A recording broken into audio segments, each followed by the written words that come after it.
The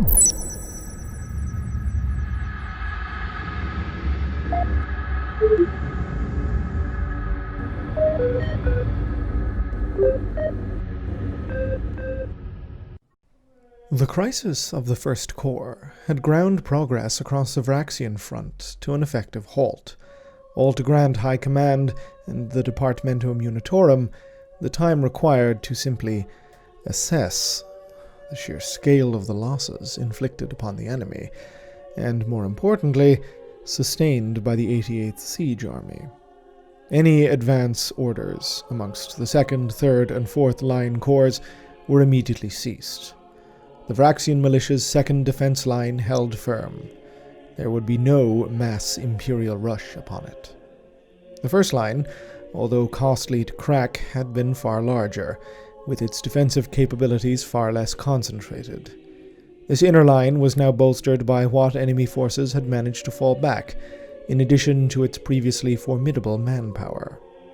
It was the opinion of High Command that, tempting as a headlong rush into the militia's teeth may have been, the 2nd line must be taken as the 1st had been.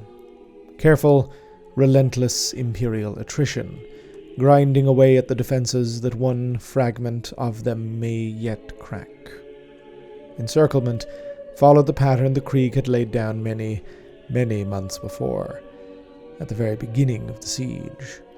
Crawling artillery barrages covered the soldiery of that dead world as they broke out their entrenching tools to establish rudimentary lines, before chugging Atlas excavators transformed the creeping web of man-dug ditches into more permanent emplacements. To those Krieg that had survived the first phase of the siege, it may have struck them that time was in repeat, the whole bloody, grinding business of their work begun again. The landscape had not even noticeably changed. Clogging mud of the Van Meersland wastes was the same here as it had been kilometers back. Such, of course, is the fate of the Krieg soldier.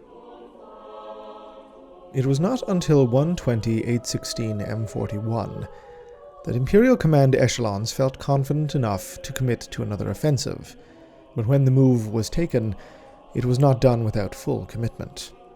6 entire Krieg regiments were thrown upon the militia's lines, to what was, to the annoyance of the commanders in their relative comfort far behind the lines, absolutely no effect.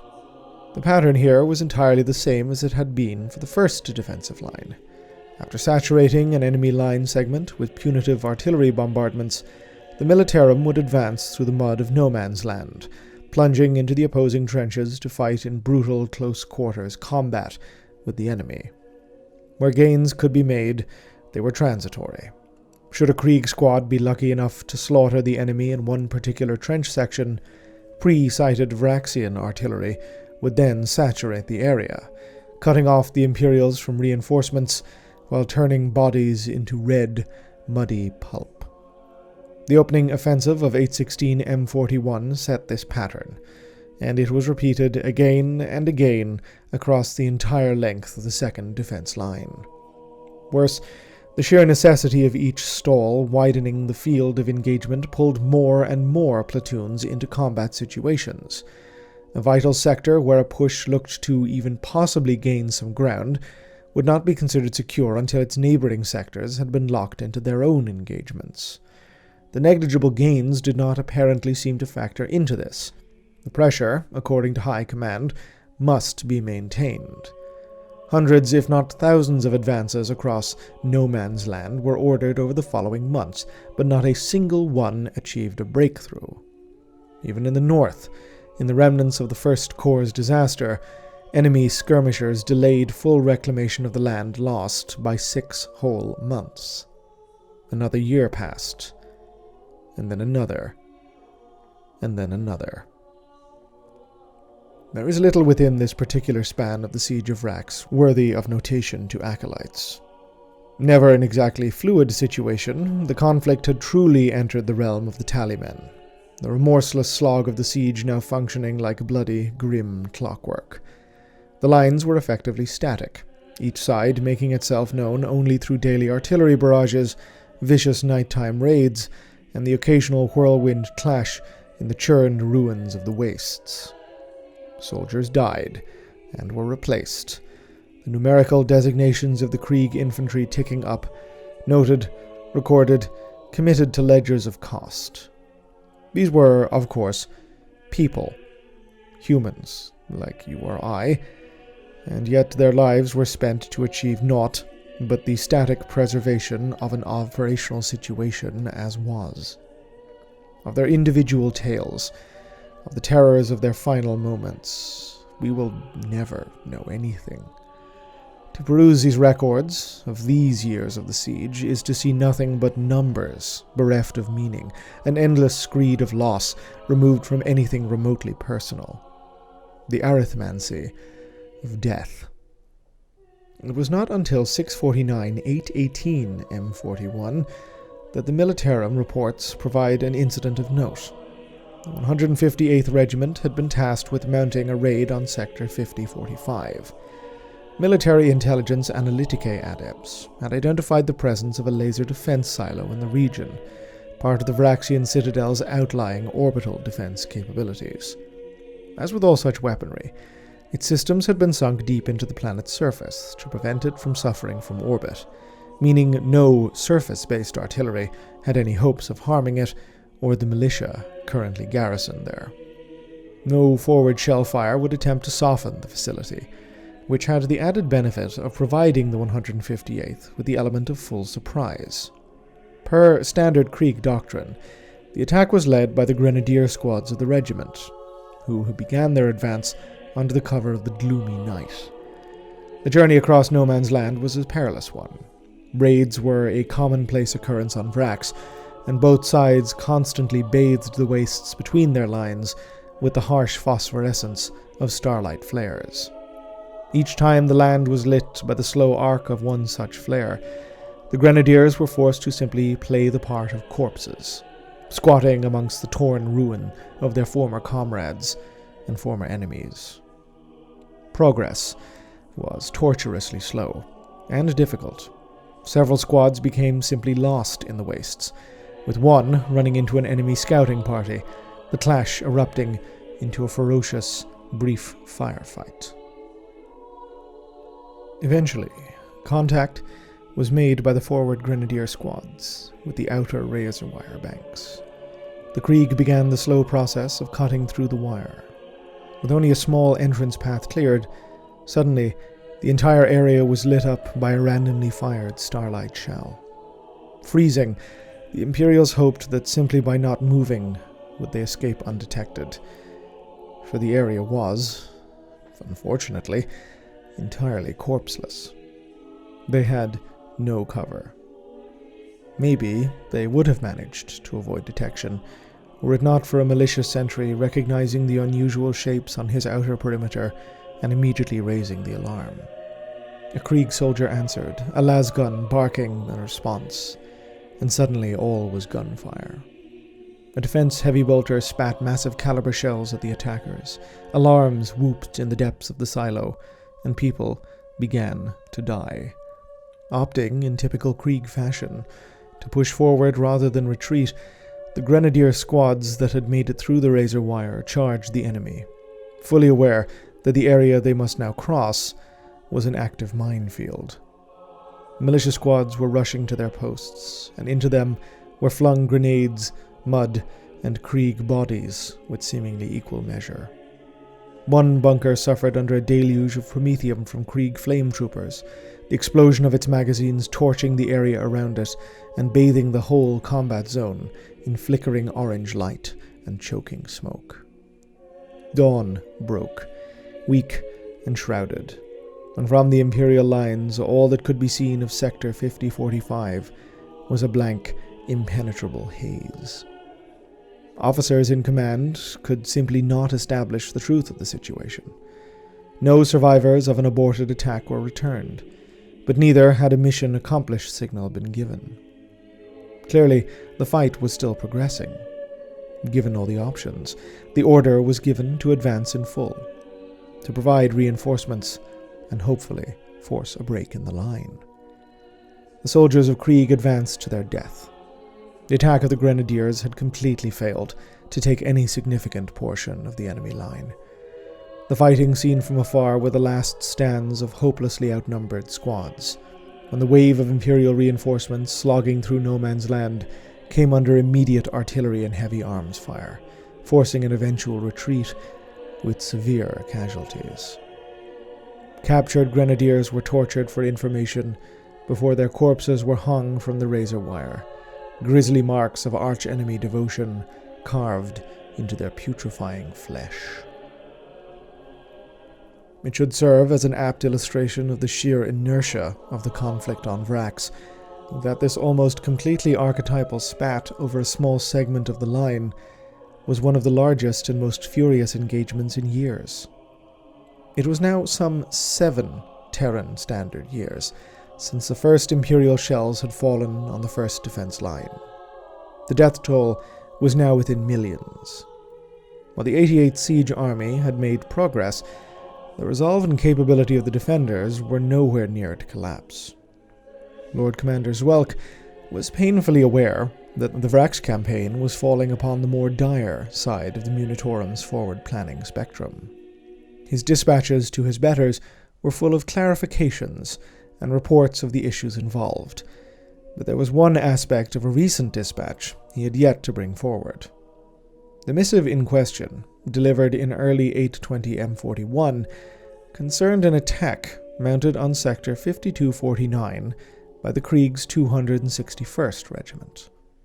The offensive, mounted by the Krieg in heavy Gorgon assault transports, had actually managed to overrun the outer enemy trenches, and looked to be threatening to force an actual breach in the second defense line.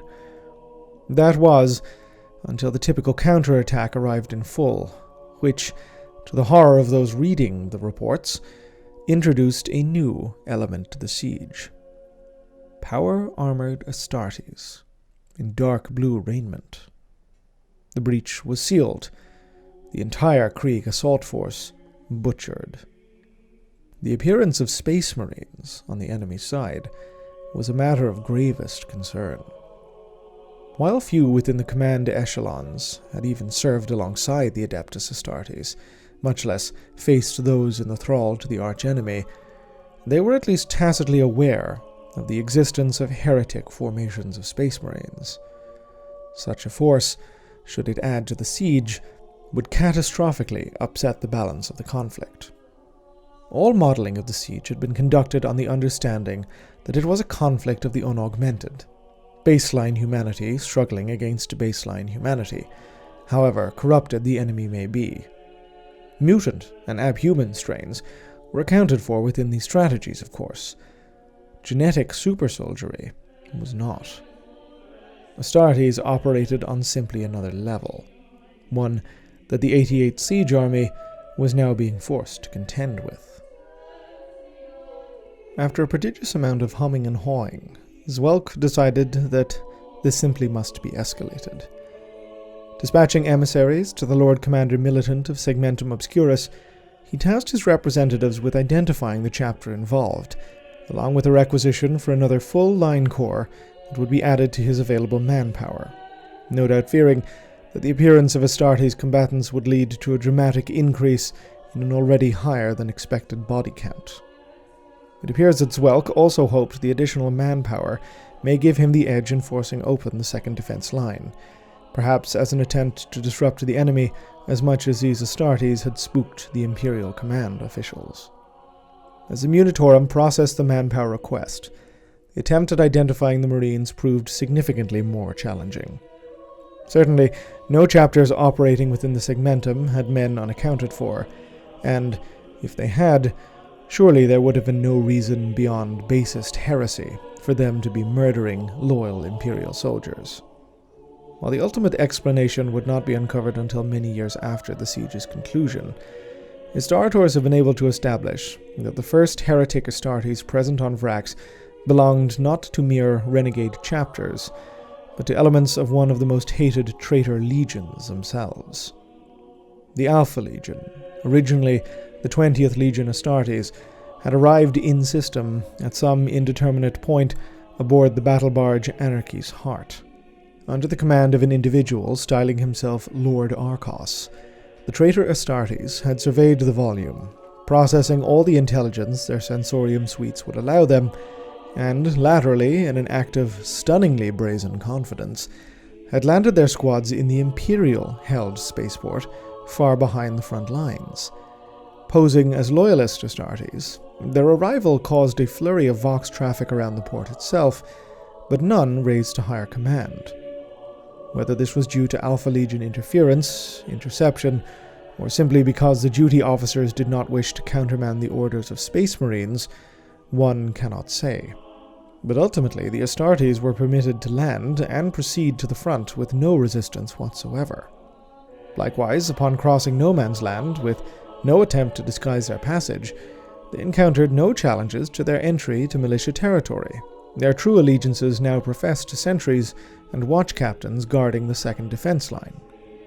Lord Arcos presented himself, his warriors, and his services to Cardinal Zaphon within the citadel of Vrax, stating that the war would provide an anvil upon which the Imperium's hold over the Scaris sector could be smashed. A victory here would be a beacon to which rebellious activity would turn to, and be emboldened by. The Imperium was bleeding soldiers and shells with every year, committed now, unable to simply withdraw. With Astartes on the side of the arch-enemy's forces, they would bleed further still. By 821 M41, Lord Commander Zwelk's request for reinforcements had yielded fruit. Cashing in on his political capital, the commander had obtained the Krieg's 46th Line Corps, previously hallmarked for deployment in war zones much further afield. They were, however, soon joined by an altogether different form of reinforcements. Alarmed by the reports of heretic Astartes upon Vrax, the Lord Commander Militant of Segmentum Obscurus himself had superseded Zwelk's operational oversight and sought to petition the Adeptus Astartes for aid. There was no longer a chance that Vrax would escalate into an altogether different form of warfare. It was already happening, and Segmentum authorities, over 7 years into the siege, were not about to risk any of its progress. Somewhat surprisingly, the response was immediate and substantial. The Dark Angels, formerly the very first Legion Astartes, ancient defenders of the Imperium, answered the Lord Commander's petitions, committing over half their entire chapter to the Vrax operation. Led by Supreme Grand Master Azrael aboard the battle barge Angel of Retribution, the fleet of the chapter left their fortress monastery in the Caliban system at full wake. Azrael communicated neither his intentions nor even his imminent arrival to the 88th Siege Army, nor to Commander Zwelk. The Adeptus Astartes vary wildly in terms of their ability to work coherently with other branches of the Imperial military. It is a perennial point of contention amongst militarian commanders that the Dark Angels in particular are supremely unwilling to act collaboratively. Azrael briefed his subordinates on their stated mission, the destruction of the Citadel's spaceport, to deny the traitors easy access to off-world reinforcements. While gross breaches in security, akin to that the Alpha Legion had exploited in their own landing, could only be accounted for upon the Imperial side, the deprivation of their landing zones would, it was hoped, prevent any further traitor forces, and traitor Astartes forces, from engaging in the escalating war.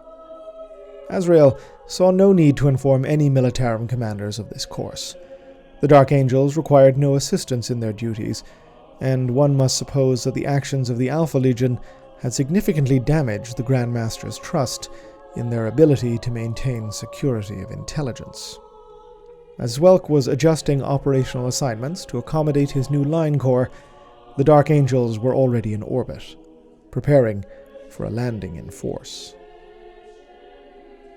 Thunderhawk gunships of the chapter committed a landing in the Cerna Flats, directly to the south of the starport, with the fleet of the Dark Angels holding orbit just outside the range of defense batteries.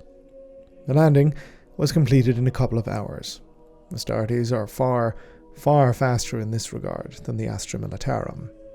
Speed was, generally speaking, of the essence here, Astartes were not troops of attrition. To deploy the Dark Angels to trench warfare would be akin to using a chef's blade to fell a tree. On 9/44, 821 M41, an armored column of Dark Angels tanks powered across the Cerna Flats towards the spaceport, comprised of Land Raiders, Predators, Rhino armored personnel carriers, Whirlwinds, and Vindicators, supported on the flanks by the anti-grav land speeders of the Dark Angels Ravenwing Division. Aerial cover was provided, if needed, by Thunderhawk gunships, although the chapter would deploy them only warily, lest air defenses prove a bit too capable. The starport of Vrax was less well defended than any other positions planetside.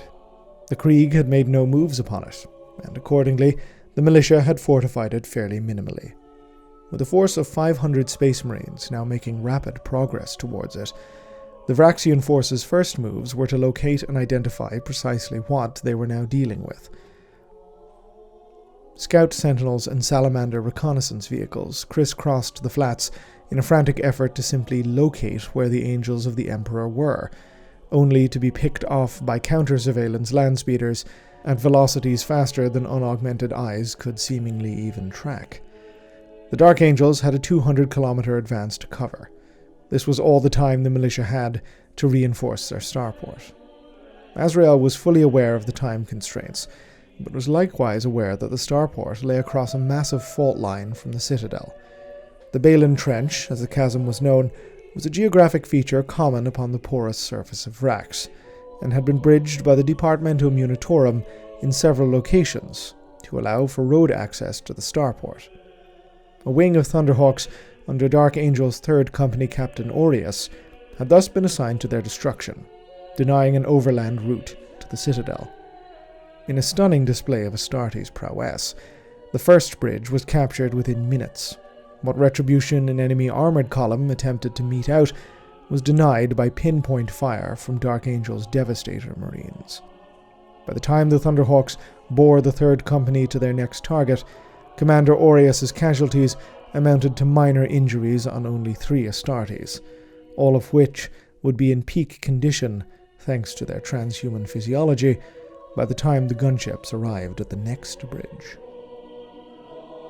As the Dark Angels moved into visual range of the starport, Ravenwing land speeders detected an inbound armored column from line sector 7046. Azrael immediately signaled Thunderhawk air support to intercept, an attack against which the pitiful Hydra battery fire of the column had little effect. Without dedicated air elements, the tanks of the militia were at the complete mercy of Astartes flyers, such that by the time the Dark Angel's armor engaged the enemy, the scant remaining Leman Russ tanks were attempting to flee to the built-up areas of the spaceport, cut down now by last cannon fire from the lead Astartes tanks. Swinging his column to the east, Azrael's broad pincer maneuver was unfolding precisely to plan. Once Commander Aureus's task had been completed on the remaining causeways, the Thunderhawk-mounted Dark Angels would sweep into the port from the west, catching the enemy upon 2 fronts. Speed was not surrendered. Barely had the Angels mopped up the last of the tanks than the Vindicators of the chapter entered the outskirts of the port, demolisher cannons targeting and obliterating militia-occupied buildings. Ravenwing speeders continued to select targets, all of whom were moments later saturated by bombarding rockets from whirlwind batteries. The tempo of the battle was unremitting. Astartes needed no rest that mortals required, and pushed forward on every approach even as the night began to fall.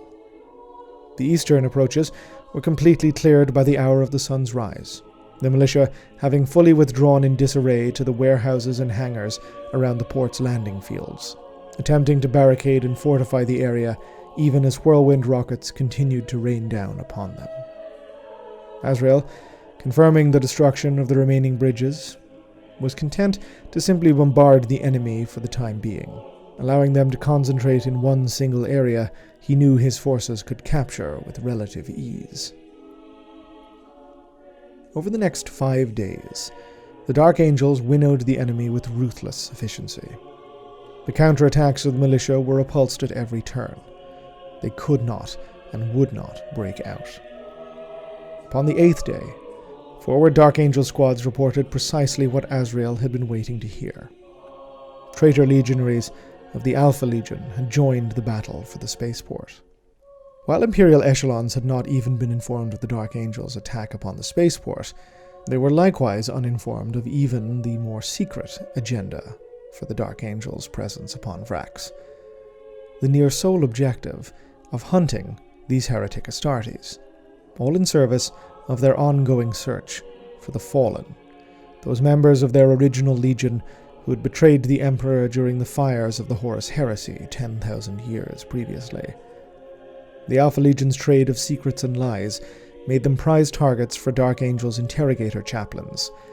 The chapter was nothing if not utterly relentless in their pursuit of anything that may grant even scraps of information about their traitorous kin. That their hunt may, in the process, aid another part of the Imperial war machine was merely pleasant happenstance. Azrael committed the lead elements of his 1st, 2nd, 5th, 8th, and 9th companies to a massive assault on the final militia positions, with he himself leading the Terminators of the Dark Angel's Death Wing in the attack. As with all conflicts involving such a large amount of Astartes, the destruction was on a scale unparalleled, and at a speed undreamed of by mortal minds. The addition of traitor Astartes to the mix only heightened it. In the ferocity of the assault, the Grand Master's Land Raider was struck by a las cannon bolt, the subsequent detonation of its heavy bolter magazine severely damaging its tracks. Undeterred, the commander of the Dark Angels simply plunged into the fray, scything his way through militia soldiery without mercy or compunction. The Alpha Legion, however, were never one to engage on the enemy's terms. Their counterattack targeted Brother Anmael of the Angels, bearer of the chapter's sacred standard, who fell to a deluge of bolter fire. Knowing that Azrael would not permit the banner to fall, even into dust and dirt, let alone enemy hands, Lord Arcos merely had to wait for the Grand Master to rush to the body of Brother Anmael, before emerging from the flames and smoke, the baroque and ancient power armor of the Alpha Legion traitor, bedecked in runes that swam across its ceramite surface. Their jewel shattered stone and masonry with its fury, the blasphemous power of the warp the traitor had drunk from, empowering his form with ungodly vigor. Raining blows down upon the Dark Angel's Grand Master, Arcos was fully aware that he would never surrender the sacred standard he now clutched, and sought to exploit this at every turn. Targeting the joints in Azrael's artificer plate, Arcos was relentless, pushing the loyalist Astartes commander back until finally he had laid him low. Permitting himself a laugh of triumph above the prone and now weaponless Azrael, Arcos was mere seconds from the killing blow itself. But his indulgence, so rare for the pragmatic Alpha Legion, cost him everything. A burst of assault cannon fire heralded the arrival of Belphegor, the expedition's interrogator chaplain, at the head of the Death Wing. The black-clad chaplain, amongst the ivory-patterned Terminators, cannoned into Arcos bodily, following up the impact with a blow from his Crozius. Concern for the chapter master's health overrode Belphegor's desire to end the foe, however, and in ministering to the barely conscious Azrael, Arcos was permitted to escape into the murk. The evacuation by Thunderhawk of the Grand Master was now a priority, with apothecaries summoned to deal with the wounds inflicted upon him. Command of the ground forces now passed to Master Aureus, although at this point the battle was a slaughter in favor of the Angels. The Alpha Legion withdrew as formlessly as their commander had, vanishing into the dust and smoke, whatever objectives they had been pursuing either achieved or denied to them. It would take another 2 days to fully purge the surviving militia, fragmented and fleeing as they now were, and once their absolute control over the port had been achieved, the Dark Angels wasted no time in demolishing the facility past any point of salvage. The price, unfortunately, had been quite high. The bulk of the Angels' losses had occurred at the hands of their traitor targets. Some 200 battle brothers had fallen, the Grand Master still recovering from the wounds sustained in his battle with Arcos. Not a single member of the Alpha Legion had been captured alive, although several high-ranking militia officers were now occupying the cells aboard the Angel's battle barge, awaiting the ministrations of the interrogator chaplains. The only communication the 88th Siege Army received following the destruction of the starport was sent as the fleet of the chapter slipped high orbital anchor.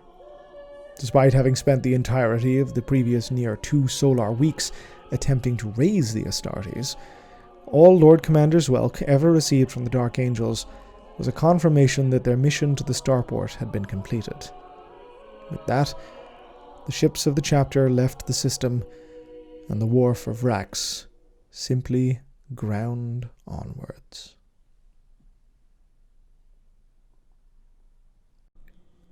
This video and this channel were made possible thanks to the very kind donations and support from my Patreon subscribers. If you'd like to help support the channel, head on over to patreon.com/OculusImperia.